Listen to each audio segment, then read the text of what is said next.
In this video, I'm going to showcase the drills that I use the most to practice my keyboard skills and get better mechanically in creative. So if you guys want to learn and know how to do new types of drills in creative to get better at keyboard and mouse, this is going to be the video for you. 85% of people that watch my YouTube videos are not subscribed to my channel. So if you guys can hit that sub button and that like button for the one time, it would be greatly appreciated. I've been playing keyboard and mouse since season 3 or 4 of Fortnite, and I've been doing it on a PC ever since. I played on multiple different keyboards, tried multiple different mice, and I honestly figured out some drills over time that I do a lot in creative, and I thought I'd share them so that you guys can get better mechanically yourself. Just keep in mind that these type of drills will get your fingers warmed up, it will get you used to pressing certain buttons. The best way to practice is to make sure that you get used to all the buttons on your keybinds as possible. You want to make sure that not only can you press the buttons for your keybinds, but you also might want to learn other buttons maybe on the bottom row of the keyboard that you don't use as much. I've learned from the experience over the years that trying new keybinds actually might be really useful for someone, because you never know which button you think is trash but actually might end up working for you.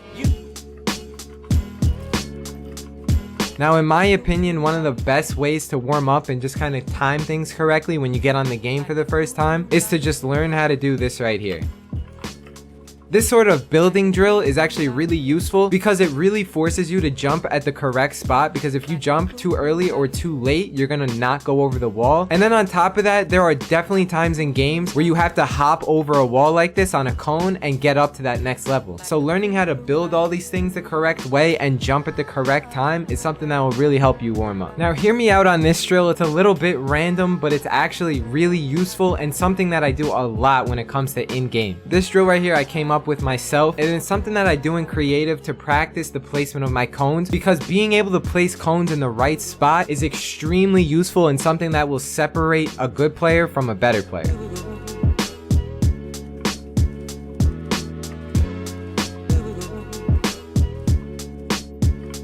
The reason why I came up with this drill in particular was simply because I wanted something that would test my ability to be patient when building. That's something that's really important and not a lot of people think about whenever they're trying to play. A lot of people think that they constantly have to hold turbo build the whole time and go crazy with all their edits and all their builds. That's simply not the case sometimes, because it can benefit you to be patient whenever building, and this is evident right here. Be patient to place this cone, that way it goes above the stair and you look higher than you might think to place this. And once you place that, then you're forced to do the thing that we were just talking about and jump at the right spot. So it puts those two things together and in turn makes a really good drill. So it actually might be really useful for you to learn how to do an infinite 90. I wouldn't say that this is the most practical thing in the world, but literally learning any type of drill can be really helpful in terms of broadening your understanding about all types of mechanics in this game.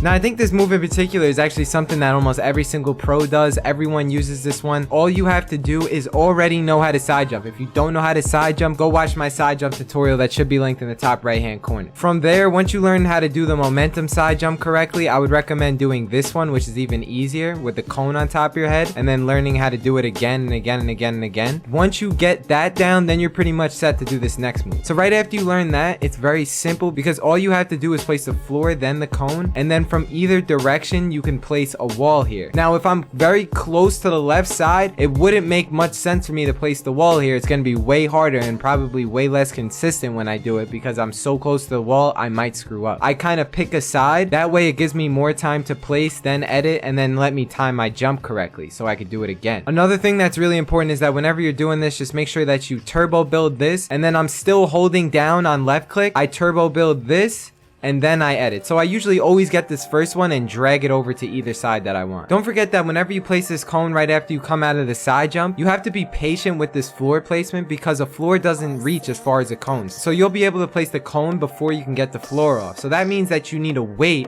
and run up the ramp a little more. That way you can get it up there and actually place it in time. There's times whenever you're doing this where the floor will place above you like this and block you. So that just means that you need to be more patient and wait till you get higher up on the ramp in order to place it. Now, if I'm someone who doesn't know how to do this well, what I'm doing is starting out really slow and just building everything really slow. And then from here, just work on getting this wall to place and then editing this, then work on the side jump on the second piece. So I'm gonna do this motion, edit all that, and then I'm gonna jump, work on the side jump, make sure you get that down, and then just keep doing it over and over. Take it by parts and don't get so frustrated if you're screwing up.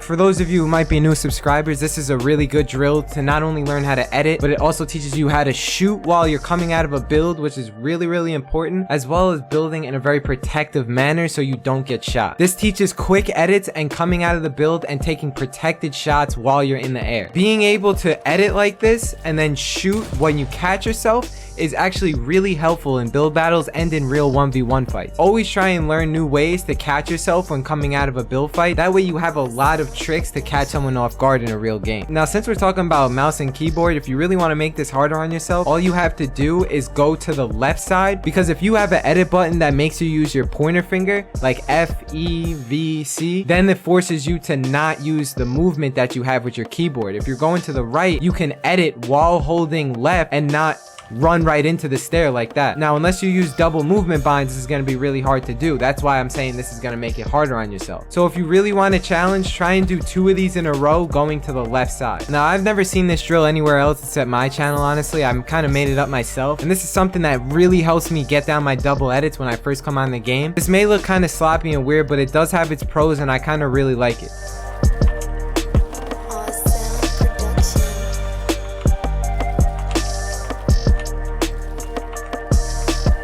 Not only does this move help you with double edits, but it also helps you with the piece control aspect, because you can literally box an entire player in like this, and it's just good practice to warm up that way as well. I know this is really basic, but I want to help people who are not only really good, but also kind of starting out as well. If you guys are working on trying to get your mechanics better and you're starting out, just work on boxing up really quickly and get the mechanics down for that. It's really simple, but something that might be overlooked while you're practicing. Make sure that your mechanics for a box are really down packed. Quickly swing your walls and then place a floor in a cone really fast. Now, if you're tunneling like this, all it is just walking around and putting a cone like that. In a really fast motion, all you do is spin and spam walls and then place a floor and a cone on top. Now, I almost feel like I kind of have to cover this because we're talking about mouse and keyboard. If you want to work on your wall edits and make them really fast like Mongrel and stuff like that, and all those crazy pros, and have them really fast, first make sure you have scroll wheel reset on. I'm not going to go over how to do that. You should look up a tutorial if you don't know how. It's hella simple. From there, just practice having a routine when you edit a wall, because if you want to get really fast at it, then you have to have a routine so your brain remembers the actions that you're doing. So you're not just spamming it and missing a certain edit when you do it. So whenever I edit a wall, I like to edit with my map out because I feel like I reset faster and I'm way cleaner. So all I usually do whenever I edit this, I just do this, and then I reset with scroll wheel, and then I come down like this, and then I just constantly keep doing this, right? Then after a while of doing this, I'll flip it this way and then drag. See how I'm connecting everything I'm doing? I'm going like this. Once I reset, I'm connecting and setting myself up for the next one like this.